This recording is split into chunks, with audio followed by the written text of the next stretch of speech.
So, a lot of you have played Red Dead Redemption 2, a brilliant masterpiece of a game with an amazing narrative, amazing story, and characters that feel real, and a world that feels ultimately real, packed with NPCs that feel real, and interactions that make you come back to the game and keep picking up the controller and saying, I really want to continue my story, I want to find out what happens next, I want to evolve Arthur Morgan into something that I want to be, I want to roleplay. There's endless amounts of possibilities with Red Dead Redemption 2. And arguably with a multiplayer within the same universe and the same concrete groundworks of that, where you can create your own character and play with friends, well, surely that should be 10 times as innovative and 10 times as fun and 10 times filled with content. But unfortunately, Red Dead Online is the complete opposite.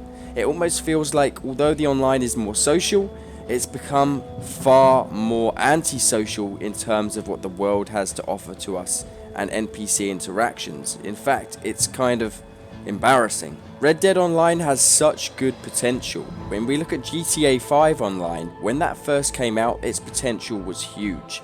And it still remained popular and fun despite lots of bugs and glitches in its early days because there was a lot more content. Now, arguably with Red Dead Redemption 2 being set in 1899, there's going to be less things to purchase. There's no cars, helicopters, boats, houses, or anything like that.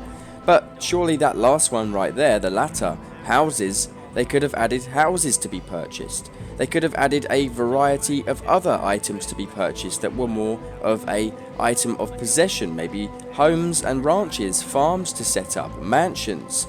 It doesn't really matter what exactly it is, but they needed more of this in the game. At the moment, the base Red Dead Online structure is riding around, hunting, and you have a camp that doesn't seem to really serve much purpose, which is a huge shame.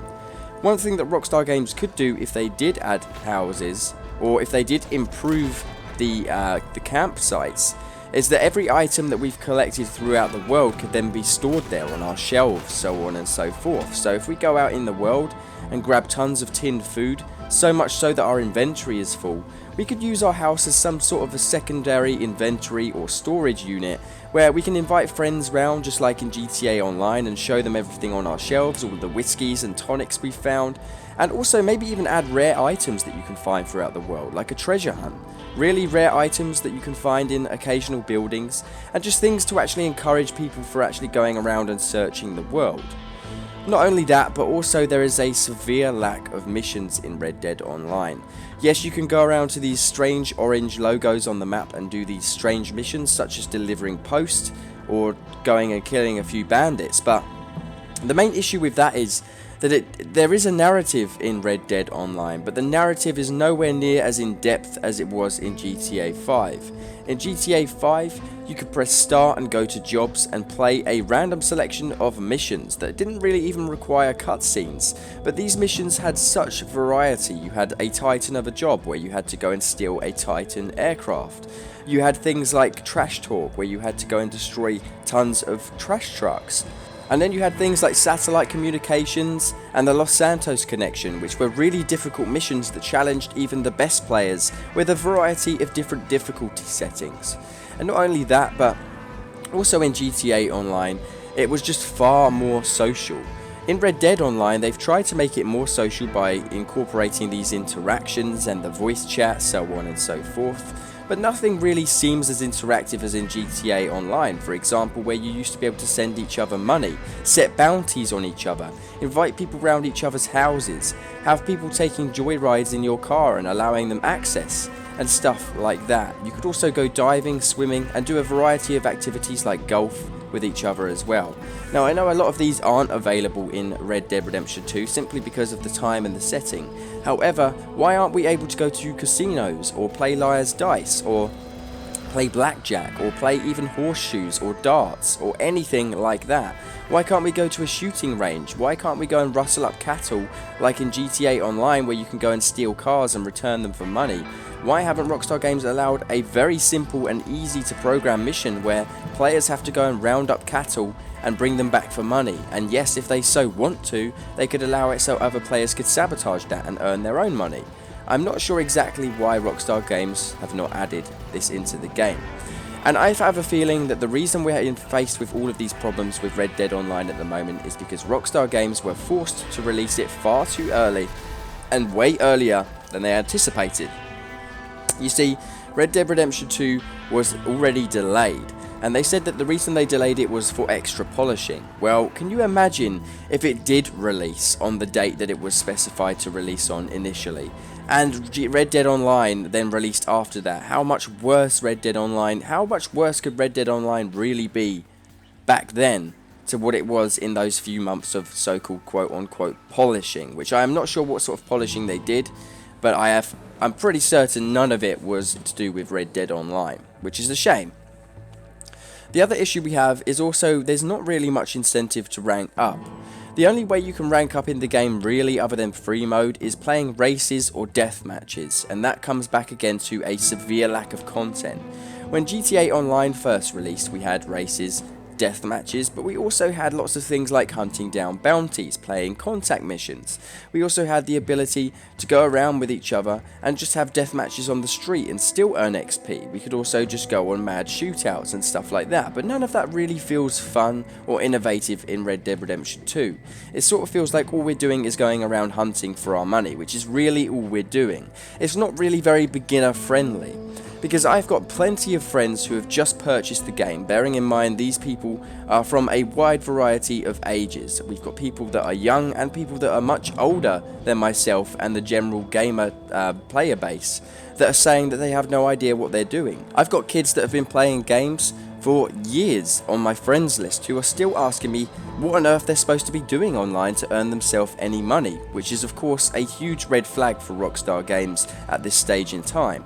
I was asked by someone, what exactly do I do to earn money in this game, and what am I supposed to be doing? I've set up my character, what do I do now? And I sat there and I physically cringed because I thought to myself, I have no idea what to suggest to this person to do now, because nothing is going to be fun for them and they're just going to be driven away from the experience. When GTA 5 first released and I had friends asking me, what should we do, because I already had a YouTube channel back then for GTA 5 and I'd already done a mass amount of research and I knew what activities were able to be done.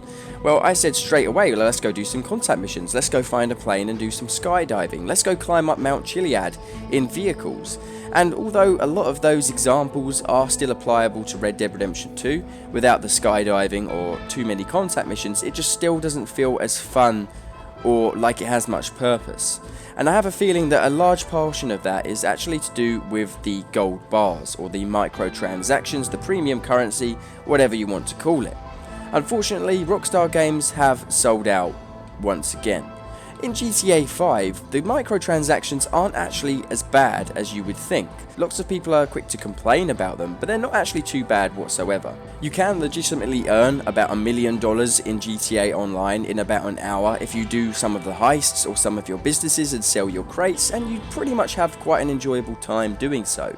There's even ways that you can do it in private lobbies by registering as a VIP and doing VIP missions. There's always something to do to earn money. But the other thing is there's always something that you're able to purchase.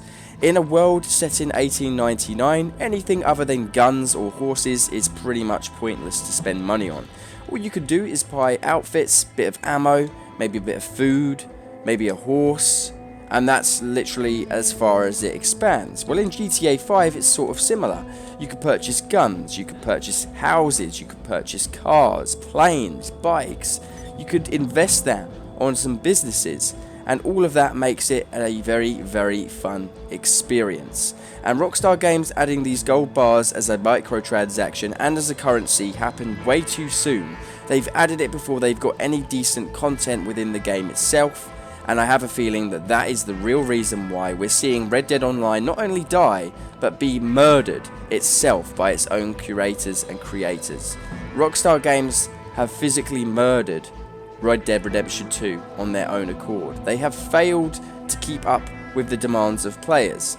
and that could be because Take-Two Interactive have forced them to release a product too early, but Rockstar Games really should have known. If they have the power to tell Take-Two Interactive they require extra time to delay their game for polishing, they have the power and the ability to tell Take-Two Interactive that they don't want Red Dead Online to release until 2019. Of course, all their investors were pressuring them to do so and release it early so they could get the money from the microtransactions. And unfortunately, at this current time, there's just really nothing that keeps me returning to Red Dead Redemption Online.